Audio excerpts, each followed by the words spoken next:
Okay, ఈరోజు election ఎన్నికల భాగంగా మరి ఇస్నాపూర్ మున్సిపాలిటీ పరిధిలో మరి 7వ వార్డులో ఉన్నాం. మరి ఇక్కడ ఉన్నటువంటి అభివృద్ధి ఏం జరిగింది గతంలో, మరి ఇప్పుడు జరగబోయేది ఏంటిది, మరి కొత్తగా వార్డుగా ఏర్పడ్డ భాగంగా మనతోటి అంజయ్ గారు ఉన్నారు. మరి తను ప్రజలకు ఏం చెప్తున్నారు, మరి ఓటు ఏ కాన్సెప్ట్ తోటి అడుగుతూ ఉన్నారో తన మాటలో తెలుసుకునే ప్రయత్నం చేస్తాం. అన్న నమస్తే. అన్న నమస్తే అన్న చెప్పన్నా, నువ్వు ఎట్లయితే మీరు క్యాంపెయినింగ్ నిర్వహిస్తున్నారు, ఏం చెప్తున్నారు మీరు? మీకు ఓటు అంజయ్యకి ఎందుకు వేయాలి అని అడుగు ఏం చెప్తారు?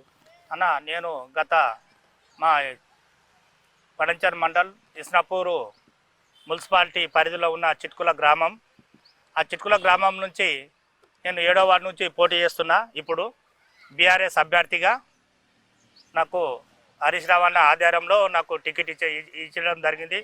అలాగే ఎర్రోళ్ళ సీనన్న, శ్రీకాంత్ గౌడ్ అందరు కలిసి అంజనా నువ్వైతేనే అక్కడ 7వ వార్డులో మంచిగా పోటీస్తావు, గెలుస్తావు అనేటి ఆలోచనతోటి నన్ను వాళ్ళు పెద్ద మనుషులు అందరూ నన్ను ప్రకటించారు. అంటే ఓకే, మీకు పెద్దల ఆశీర్వాదాలతోటి మీకు బీఫామ్ అయితే రావి అక్కడ 7వ వార్డులో మీరైతే టఫ్ అండ్ టఫ్ ఇస్తారనేది కాన్సెప్ట్, మీకు బీఫామ్ చేస్తారు. కానీ అంజయ్ గారు ఇప్పటి వరకు ఏం సర్వీస్ చేసిరు? అంజనీలు ఏం చేసిండు అక్కడ 7వ వార్డు ప్రజలకు సర్వీస్? మీరు అక్కడ గుర్తింపు ఉన్నారా లేకపోతే ఈ బీఫామ్ తోటి గుర్తింపా? నేను గతంలో 2వ వార్డు మెంబర్. నేను ముందుగా ఒకసారి విలేజ్లో గెలిచిన, మళ్ళీ 2వసారి కూడా నేను అక్కడ పోయి ప్రజలను అడిగిన, అక్కడ అయ్యా ఇక్కడ 14వ వార్డు ఇక్కడ వచ్చింది, ఇక్కడ 14వ వార్డు నుంచి నేను ఇక్కడ పోటీ చేయాలనుకుంటా, మీరు ఎవరైనా తాళ్ళి వాసులు ఇక్కడ నిలబడితే నేను నిలబడను, ఒకవేళ మీరు నిలబడకపోతే నాకు అవకాశం మీరు, నేను ఊళ్ళో కూడా నేను అభివృద్ధి చేసిన, ఇక్కడ కూడా మీరు నన్ను ఒకసారి ఆలోచన చేసి ఒక నంబర్ కూడా ఇచ్చిపోయిన, వాళ్ళకి నా ఫోన్ నెంబర్ కూడా ఇచ్చిపోయినా, అక్కడ నన్ను ఎంక్వైరీ చేసి మీరు ఒకవేళ నన్ను పిలిపించుకుంటే నేను వార్డు మెంబర్కు నేను పోటీ చేయకుండా అంటుంటే అక్కడ ఉన్న పెద్ద మనుషులు అందరూ కలిసి అరే అంజనేయులు అయితే కరెక్టే పర్సన్ ఉన్నాడు, ఆయన ఎంక్వైరీ చేస్తే కూడా పర్లేదు అనిపించింది అంటని నన్ను అక్కడ 2వసారి కూడా భారీ మెజార్టీతో నన్ను అక్కడ వాసులు అందరూ కలిసి వార్డు మెంబర్ పిలిచి నన్ను గెలిపించడం జరిగిందన్న. ఓకే, ఇప్పుడు ఏదైతే వార్డు మెంబర్ మీకు బంపర్ మెజార్టీతో గెలిపించారో చేశారా మీరు? సరైన న్యాయం చేశారా? సరైన పద్ధతిలో వాళ్ళకి అడిగినటువంటి పనులు లేకపోతే ఏదున్నా మీరు ఇప్పటి వరకు అభివృద్ధి పథకంలో మీ వార్డు ఆదర్శంగా చేశారంటారా? నేను అక్కడ ఎమ్మెల్యే సహకారంతో, మా గూడెం మైపాలన్న సహకారంతో హైవే నుంచి అక్కడ నాగార్జున కాలనీ ఎండింగ్ వరకు 1 కిలోమీటర్న్నర సీసీ రోడ్ వేయించిన, డ్రైనేజ్ వేయించినాం. అక్కడ మా ఉప సర్పంచ్ విష్ణువర్ధన్ రెడ్డి, అలాగే మన మండల అధ్యక్షులు ఉండే ఆయన సెకండ్ సారి మన ఎంపీటీసీ అయిండు సిరిశైలమన్న ఆధారంతో మొత్తం అక్కడ ఒక వాటర్ ట్యాంక్ కట్టినాము, పైప్ లైన్ అక్కడ ఇచ్చినాము. అక్కడ మొత్తం పొల్యూషన్ ఏరియా, మా ఏరియా అంటే అక్కడ పొల్యూషన్ ఏరియా వాగుపడుతుంది, అక్కడ ఒక పైప్ లైన్ ఇచ్చేసినాము, వాటర్ ట్యాంక్ కట్టినాము, సీసీ రోడ్ వేసినాము. అలాగే వాళ్ళకి ఎనీ టైము ఏ డౌట్లు వచ్చినా ఏమొచ్చినా నాకు అర్ధరాత్రి ఫోన్లు చేస్తే నేను అక్కడ పోయి వాళ్ళకి అందుబాటులో ఉండి, ఏ సావైనా ఏ పెళ్లి అయినా ఎవరైనా గొడవలు పడ్డా పోలీస్ స్టేషన్కి అయినా నేను ఒక 12 గంటల రాత్రి కన్నా 1 గంట రాత్రి కన్నా నేను ఉరికిపోయి వాళ్ళకు తోడుగా ఇలవాడి నాతో అయిన సాయంతో నేను వాళ్ళని పని చేపించుకొని ఇద్దరిని కాంప్రమైజ్ చేసుకొని నాతో ఏదైతే పని ఉన్నదో వాళ్ళతోని నేను అమలమేతమయ్యి నేను వాళ్ళని ఒక అన్నలా ఒక తమ్ముళ్ళకు ఉండి నేను వాళ్ళకు తోడుగా ఉండి నేను అక్కడ ప్రాబ్లం లేకుండా మంచిగా సాల్వ్ చేసిన. నేను అక్కడ అదే రకంగా నన్ను కూడా ప్రజలందరూ అక్కడ ఎందుకు వస్తున్నట్టే ముందుగా వార్డు మెంబర్ ఉండి నాకు మంచిగా వాళ్ళు మాకు అందుబాటులో ఉన్నాడు. ఇప్పుడు కూడా కౌన్సిలర్ గెలిపించాలంటే వాళ్ళందరూ కూడా ఏకధాటిగా నాకు అక్కడ 12 కాలనీలు ఉన్నాయి. అక్కడ 12 కాలనీల మొత్తం ఇంచుమించు 1 2 తప్పి టోటల్గా నా ఎంబర్కి మొత్తం కదిలి వచ్చడం జరిగిందన్న. అంటే మొత్తం జనాకర్షణ ఉన్నటువంటి ఆంజనేయులు అన్న. మరి జనాకర్షణకు తగ్గట్ల మీరు ఏ అభివృద్ధి బాటలో ఏ అడిగిస్తా ఉన్నారు? మరి అక్కడ ప్రజలు ఏం కోరుకుంటున్నారు మీ తరఫున? ఇంకా చాలా కొత్త కాలనీ అయినాయి, అక్కడ కొత్త కాలనీ బాగానే అయినాయి. అక్కడ మంజర కలెక్షన్ ఇంకా జర తక్కువ ఉన్నాయి, మంజర కలెక్షన్ లేవు, డ్రైనేజీ లేవు, సీసీ రోడ్లు లేవు. అవన్నీ కూడా దృష్టిలో పెట్టుకొని నా అనుభవంతో అక్కడ మున్సిపాలిటీ మన ఇస్నాపూర్ మున్సిపాలిటీ అంటే చాలా మేజర్ ఉన్నది, అది చాలా మేజర్ ఉన్నది. అక్కడ ఏదో మామూలు వాళ్ళు పోయి ఇలవాడి అక్కడ కౌన్సిలర్ గెలిచినా అక్కడ ఏమి ఛాయ బిస్కెట్ తాగి రావాల్సిందే. నేనైతే నాకు అనుభవం ఉన్నది, అక్కడ పోయి మాట్లాడే శక్తి నాకు ఉన్నది. నన్ను అందరు కలిసి బీఆర్ఎస్ కారు గుర్తుకు ఓటేసి నన్ను భారీ మెజార్టీతో గెలిపిస్తారంటని వాళ్ళకు నేను శిరస్సు వంచి నమస్కారం చేసుకుంటున్నాను అక్కడ కాలనీ వాసులందరికీ. ఓకే, మీరు సర్వీస్ ఇప్పటివరకు అయితే ఏదైతే వాడుగా చేశారో తర్వాత మీకు అన్ని పార్టీల నుంచి సంబంధాలు ఉంటాయి అంజనేయులకు, మరి కాంగ్రెస్ వాళ్ళు కూడా వేసే అవకాశం ఉన్నదా గ్రౌండ్ లెవెల్ అంటే చెప్తారా ఆ విషయం? నేనైతే ఒకటే చెప్తున్నా, బీఆర్ఎస్ అభ్యర్థిని, నేను కాంగ్రెస్ పార్టీకి పోటీ ఉన్నా, నేను ఆ కాంగ్రెస్ వేస్తారా లేదో నా మీద ప్రేమ ఉంటే ఎవరు ఎక్కడ వేస్తారో నాకు తెలియదు.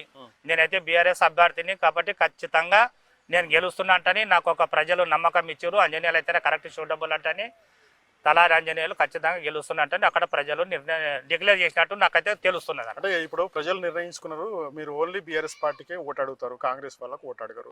నేను అయితే బీఆర్ఎస్ ఇప్పుడు ఏదైతే మరి కాంగ్రెస్ పార్టీ మీరు గెలిచిన తర్వాత కాంగ్రెస్ పార్టీ వాళ్ళకి మీరు పనులు చేస్తారా లేకపోతే పెండింగ్ పెట్టుకుంటారా? అన్న నేను మొత్తము అక్కడ ప్రజలందరూ కాంగ్రెస్ అయినా బీజేపీ అయినా టీఆర్ఎస్ అయినా ఎవరైనా కానీ నాకు గెలిచిన తర్వాత నాకు వాళ్ళు అందరూ ఒకటే.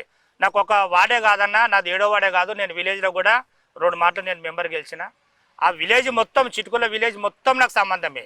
పార్టీ గిట్టి పక్కకు పెట్టేసుకుంటా నేను గెలిచిన తర్వాత అందరికీ నేను పని చేస్తా అంటే నేను కోరుకుంటున్నాను. ఓకే, మొత్తానికైతే వాడికే సుపరిచితుడు ఆంజనేయులు. మరి ప్రజలైతే బాగా మిమ్మల్ని బ్రహ్మరథం పడతా ఉన్నారు, గెలుపు దిశగా మీరు ప్రయత్నాలు చేస్తూ ఉన్నారు. ఏముంది మీ కాన్సెప్ట్, మీ గోల్ ఏముంది, ఏం అభివృద్ధి చేయాలనుకుంటున్నారు? అక్కడ చాలా మందికి చాలా ఒకటి గ్రౌండ్ లేదు, పిల్లలకు ఆడుకోనికి గ్రౌండ్ లేదు, గ్రౌండ్ లేదు. అక్కడ క్రికెట్ కానీ పిల్లలు ఆడుకొని కానీ స్కూలుకు పెద్ద మనుషులకు వాకింగ్ ట్రాక్ లాగా కూడా లేదు. చాలా ఇబ్బందులు ఉన్నారు అక్కడ. అవన్నీ నాకన్నా ఇంకా పెద్ద లెవెల్ ఉన్నారు. ఎమ్మెల్యే సాబ్ ఉన్నాడు, మైపాలన్ ఉన్నాడు, అలాగే మన కొత్తగా అయ్యే చైర్మన్ ఉంటాడు. వాళ్ళని అందరిని పట్టుకొని నాతో ఎంత శక్తి అయ్యే పని నేను అక్కడ తీసుకొచ్చి అక్కడ వాసులకు ఏమేమి డెవలప్ కావాలనో అక్కడ అంతా నేను వాళ్ళకి చేస్తానంటే నేను మాటిస్తున్నాను. ఇప్పుడు ఏదైతే వాటర్ ఏదో సోర్సెస్ ఉన్నది అక్కడ నుంచి మీరు ఇక్కడ తీసుకొస్తామని చెప్తున్నారు, అది ఏం వాటర్, అది ఎక్కడి నుంచి తీసుకొస్తారు ప్రజలకు స్పష్టంగా చెప్పండి. ఇప్పుడు అక్కడ ముత్తంగి చెరువు, పెద్ద చెరువు. అక్కడ వానాకాలం వచ్చిందంటే చాలా నరకం ఉన్నది. అక్కడ చాలా నరకం అంటే మొక్కల పెట్టు నడుల పట్టి లోతు అసలు వరద అలిగేలాగానే మొత్తం మా ఊరి మీద వచ్చి పడుతుంది. అక్కడ ఎమ్మెల్యే సాబ్తో మాట్లాడి అక్కడ అందరం కలిసి ఒక 15-20 మంది కాలనీ వాసులతో తీసుకుపోయి అక్కడ ఒక 4 ఫీట్ల వెడల్పుతో డ్రైనేజ్ ఓపెన్ డ్రైన్తో సాక్ష్యం చేయించినాము. అలాగే తీసుకుపోయి ఒక 3 కిలోమీటర్ అంతా నక్కాగులో వాడేసి ఒక 2.5 కోట్లు అక్కడ సాక్ష్యం కూడా జరిగింది. సాక్ష్యం కూడా అయిపోయింది. ఇమ్మీడియట్లా ఇప్పుడు ఎలక్షన్ అయిపోగానే ఖచ్చితంగా దాన్ని ఆ పని స్టార్ట్ చేపిస్తా అంటే నేను ప్రజలకు విజ్ఞప్తి చేసుకుంటున్నాను. ఓకే, ఇప్పుడు ఇక్కడ స్లమ్ ఏరియా మినీ ఇండియా ఇది ఒక మనం గమనించవలసినటువంటి అంశం. మరి నిరుపేదలు ఉన్నటువంటి వాడు తర్వాత మీకు టోటలీ అవగాహన ఉంటుంది. మరి ఇక్కడ ఉన్నటువంటి విద్యార్థులకు కట్టని పరిస్థితుల్లో, ఫీజులు కట్టని పరిస్థితిలో ఉన్నారు. అందరూ ప్రైవేట్ సెక్టర్లకు పోతున్నారు, అప్పుల పాలైపోతున్నారు తల్లిదండ్రులు. మరి వాళ్ళకు ఇది గవర్నమెంట్ పాఠశాలను ఎంకరేజ్మెంట్ చేసి వాళ్ళకు తగిన వసతులు కల్పిస్తారా? ఖచ్చితంగా. ఇప్పుడు విద్య అంటే చాలా చాలా పెద్దది. అది విద్య అంటే మామూలు ముచ్చట కాదు. ఖచ్చితంగా వాళ్ళు ఎసుంటి నాతో అయ్యే సాయం ఉన్నదో నేనైతే చేయనీకైతే తయారున్నా. నేను విద్యాదాన్ని కూడా నేను బాగా కృషి చేస్తాను. నేను ఏదైనా నాతో అయ్యే సాయం అంజన్న యోగ్యదన్న విద్య గురించి ఇది కావాలి, ఇది ఇట్లా కావాలి, ఒక ఇండస్ట్రీలు ఉన్నది, ఒక జాబ్ కావాలి, అది అంటే నాతో అయిన సాయము మేనేజ్మెంట్ దగ్గరకు పోయి మాట్లాడి వాళ్ళకు జాబులు పెట్టించి కూడా నాకు ఆ కెపాసిటీ ఉంది. ఖచ్చితంగా చెప్తాను, నేను పెట్టిస్తా అంటే నేను చెప్పుకుంటున్నాను. ఓకే, ఇక్కడ ఏదైతే చుట్టుపక్కల వచ్చినటువంటి సెటిలర్ ఇక్కడ ఉంటారు, గరీబోలు వాళ్ళు ఉంటారు, అంటే వాళ్ళ ఇండ్లు లేని వాళ్ళ స్థితి మీరు గమనించినట్టుంటే చాలా వర్ణాన్ని తీస్తాం. మరి వాళ్ళకి ఏమన్నా ఆల్టరేషన్గా మీరు ఏదైనా డబుల్ బెడ్రూమ్ కానీ ఇంకేదైనా మీ ఎమ్మెల్యే గారి సహకారంతో మీరు ఏమన్నా డబుల్ బెడ్రూమ్ ప్రొవైడ్ చేసే ఆస్కారం ఉంటుందంటారు? అన్న ఇప్పుడు గతంలో కూడా చిట్కూల్లో డబుల్ బెడ్రూమ్ కట్టినది మన అరవింద పాకపోతా వీకర్ సెక్షన్ వడ్రకాన్ని ఉంటుంది మల్లన్న గుడి దగ్గర. అక్కడ కూడా డబుల్ బెడ్రూమ్లు కట్టి ఉన్నాయి. అట్లనే మనం వచ్చిన తర్వాత గవర్నమెంట్ కూడా ఏమన్నా శాంక్షన్ చేసింది అనుకో, అక్కడ గరీబోలకు ఎవరెవరైతే ఉన్నారో వాళ్ళందరికీ కూడా నేను ఆ డబుల్ బెడ్రూమ్లల్లో నేను అక్కడ వాళ్ళకి ఇప్పిస్తామని కోరుతున్నాను. ఓకే, ఇప్పుడు వైద్యం కోసం ఏం చెప్తారు? ఇది ఎందుకంటే దగ్గర ఉన్నటువంటి పరిశ్రమలు తర్వాత కాలుష్యంతో చాలా సతమతమవుతున్నాయి, అనేక రోగులు వస్తున్నాయి. ఈ రోగులకు జాగ్రత్తగా ఉండాలని వాళ్ళ ఆలోచన మేరకు మరి పాలసీలే కానీ వాళ్ళకు హెల్త్ ఇన్సూరెన్స్ కానీ ఇంకోటి రెండోది ఏంటంటే వాళ్ళకు అందుబాటులో ఉన్నటువంటి మెడికల్ క్యాంపులు కానీ అటువంటి ఏమైనా చేయబోతారా? అనే వైద్యం అయితే చాలా ఉన్నదన్న. అక్కడ కొంచెం జాగా కూడా ఇబ్బంది ఉన్నది. మన చిట్కూరు లోపల గవర్నమెంట్ హాస్పిటల్ ఉన్నది. అలాగే ఎమ్మెల్యే సాబ్ 100 పడకల 1000 పడకల అది హాస్పిటల్ కూడా పడించాలరా. మన ఇండస్ట్రియల్ కంపెనీ అందరితోటి మాట్లాడి పెద్ద హాస్పిటల్ కూడా కట్టించండి. అక్కడ ఇంకా ఓపెనింగ్ కూడా చేయలేడు, ఖచ్చితంగా చేస్తాడు అనుకుంటున్నాను నేను. అది కూడా ఓపెనింగ్ చేయడానికి మన ఏరియాకు మొత్తము మన ఇండస్ట్రియల్ ఉంది కాబట్టి మన నియోజకవర్గానికి అయితే చాలా బ్రహ్మాండంగా హాస్పిటల్ కట్టిపెట్టిండు ఎమ్మెల్యే సాబ్. అది ఓపెన్ అయితే నాతో ఆయన ఇప్పుడు ఎందుకంటే హాస్పిటల్ విషయమన్నా మనం చెప్పిన తర్వాత మళ్ళీ చేయకపోతే ఇబ్బంది అయితే అక్కడైతే జాగా తక్కువ ఉన్నది. అక్కడ ఆ హాస్పిటల్ కట్టాలని చాలా పెద్దగా అవుతుంది. అక్కడైతే అవకాశం ఉంది. ఏమున్నా మన ప్రాంతములకు ఏది ఉన్నా మనం అక్కడ ఎమ్మెల్యే సాబ్ మాట్లాడి అక్కడ డాక్టర్లతోని మనం వైద్యం అందిస్తామంటే కోరుతున్నాను.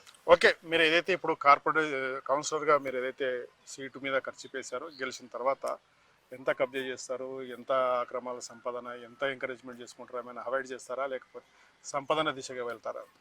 అన్న మేము గరీబ్ కుటుంబంకి వచ్చినామన్న, సంపద ఏమి ఆస్తి లేదు.